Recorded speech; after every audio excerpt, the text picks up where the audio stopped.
Şu anda seninle bağ kurmaya çalışan bir sayı sekansı var. 7 Mart senin için çok özel bir dönem olabilir.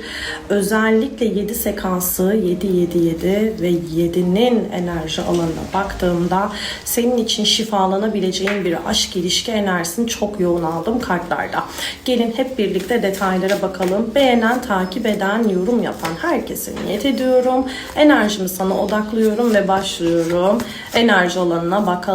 Evet, bu ikili ilişkilerde su ateş elementine yakın bir kişiyle iletişim enerjiniz sağlıklı olmayabilir.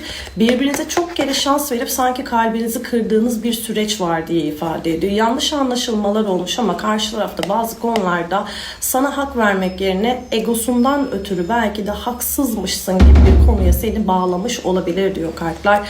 Bu 7 Mart enerjisinde bazı gerçekler ortaya çıkar, özürler dilenebilir diyor. Hayırlısı.